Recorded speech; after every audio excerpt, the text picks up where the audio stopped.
Big boss Telugu season 8లో మొదటి వారం నుంచి మొదటి రోజు నుంచి కూడా నాగమణికంఠ పేరైతే బాగా వినిపిస్తుంది. రెండు తెలుగు రాష్ట్రాల్లో మణికంఠ గురించి బాగానే మాట్లాడుకుంటున్నారు. సోషల్ మీడియాలో కూడా బాగానే మనోడి పేరు వైరల్ అవుతూ ఉంది. అయితే బిగ్ బాస్ ఫస్ట్ వీక్లో చూసుకున్నట్లయితే మనకి నామినేషన్ సమయంలో హౌస్ మొత్తం కూడా నాగమణికంఠని టార్గెట్ చేయడం మనమైతే చూసాము. సింపతి ప్లేయర్ అన్నారు.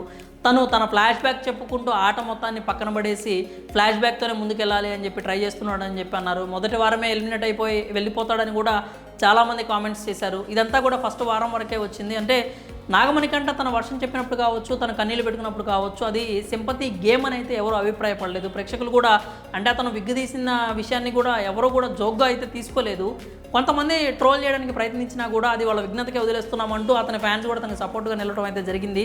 నాగమణికంఠకి సంబంధించి తను జెన్యూన్గా ఉన్నాడని ఎక్కువ మంది నమ్ముతూ ఉన్నారు. మొదటి వారం ఆట తర్వాత అతని ప్రవర్తన కావచ్చు, లేకపోతే సండే ఎపిసోడ్ అయిపోయిన తర్వాత హౌస్ మేట్స్తో అతను కలవడం కావచ్చు, ఇవన్నీ కూడా చాలా వరకు మారిపోయింది అని మనకి స్పష్టంగా కనిపిస్తోంది. ఎవరైతే అతను సింపతి ప్లేయర్ అని చెప్పి ట్యాగ్ ఇచ్చారో, ఎవరైతే అతను దూరంగా ఉంటున్నాడు, మాతో కలవట్లేదని చెప్పారో వాళ్లే నిన్నటువంటి నామినేషన్స్లో ఇప్పుడు అభయ్ కావచ్చు మాట్లాడుతూ నాగమణికంఠలో చాలా మార్పు వచ్చింది, ఇంతకు ముందులా లేడు, కలుస్తున్నాడు, మాట్లాడుతున్నాడు అని చెప్పి అభయ్ కూడా చెప్పాడు. అలాగే శేఖర్ భాష కూడా ఇంతకుముందు అతను ప్రవర్తన కొంచెం మార్పు అంటే కనిపించింది, మాకు కొంచెం దూరంగా ఉంటున్నాడని, చాలా బెటర్ అయింది, కానీ ఇంకా ఇంతకంటే బెటర్ అవ్వాలి అని చెప్పి చెప్పాడు. అంటే బెటర్ అయిందనే విషయం అయితే శేఖర్ భాష కూడా ఒప్పుకున్నాడు అనమాట. ఎవరు నామినేట్ చేసినా నామినేట్ చేయకపోయినా నాగమణికంఠకు సంబంధించి అయితే కాస్త కూస్తో హౌస్లో పాజిటివిటీ కనిపిస్తుంది. బయట అయితే చాలా ఎక్కువగానే ఉంది.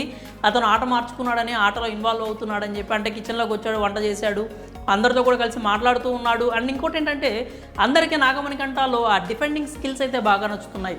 శేఖర్ భాషని నామినేట్ చేసినప్పుడు మనోడు చెప్పిన రీజన్ ఏంటంటే స్వీట్స్ అందరూ షేర్ చేసుకోవాలి, అది జనరల్గా ఇచ్చినటువంటి రేషన్ టైప్, అది లగ్జరీ కాదు, లేకపోతే పర్టికులర్ క్లాన్కి ఇచ్చింది కాదు, మీరు తీసుకెళ్ళి మీరు సపరేట్గా పెట్టేసుకున్నారు, మాకైతే ఇవ్వలేదు అని చెప్పి ఆ పాయింట్ చెప్పినప్పుడు శేఖర్ భాష, నువ్వు చాలా సిల్లీ పాయింట్కి నన్ను నామినేట్ చేసినట్టున్నావు, నేను నిన్ను డిఫెండ్ చేసి అంటే నేనేమన్నా అనడానికి కూడా నాకు ఆస్కారం లేకుండా చాలా సిల్లీ పాయింట్ చెప్పి నేనైతే యాక్సెప్ట్ చేస్తున్నాను అని చెప్పి అన్నాడు అనమాట. అన్నప్పుడు నాగమణికంఠ అన్న మాట ఏంటంటే, అన్న యాక్చువల్గా మీకు నా వర్షన్ అంటే మీకు సిల్లీగా అనిపించవచ్చు, కానీ మీరు నా సైడ్ నుంచి ఆలోచిస్తే మీకు ఆ బాధ ఏంటో తెలుస్తుంది అని చెప్పి అంటే తనని తాను చాలా బాగా డిఫెండ్ చేసుకున్నాడు. ఇంకోటి ఏంటంటే మీరు అక్కడ అనడానికి ఏమీ లేదు, మీరు యాక్సెప్ట్ చేయాల్సింది, ఎందుకంటే మీరు తప్పు చేశారు అని చెప్పి శేఖర్ భాషకి చాలా స్ట్రైట్గా ముఖం మీదే చెప్పేశాడు అనమాట.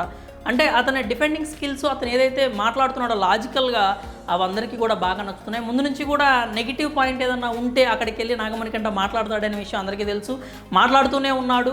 సో ఇప్పుడు నుంచి ఏంటంటే తన పాజిటివ్ సైడ్ కూడా చూపించే ప్రయత్నం చేస్తున్నాడు. విష్ణుప్రియతో కూడా సార్ట్అవుట్ చేసుకున్నాడు, కానీ విష్ణుప్రియ నామినేట్ అయితే చేసింది, అంటే నాకు ఈ బాధ కలిగింది అని చెప్పి. సో దాంట్లో కూడా ఎలాంటి తప్పు కనిపించలేదు, ఎందుకంటే ఆవిడ మనోడికి ఏదైతే మనోడు ఇచ్చాడో దాన్ని మళ్ళీ తిప్పిచ్చేసింది, ఫర్ ట్యాట్ చేసిందని చెప్పి మనకైతే స్పష్టంగా అర్థమవుతుంది.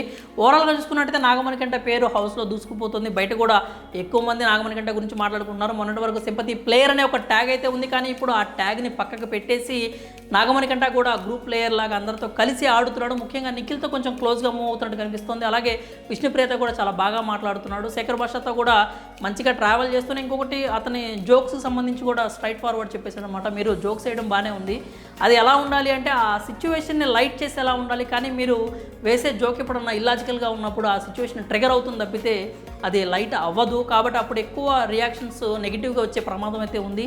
కాబట్టి అది కూడా మీరు ఒకసారి ఆలోచించుకోవాలని చెప్పి శేఖర్ భాషకి అయితే గట్టిగానే చెప్పాడు.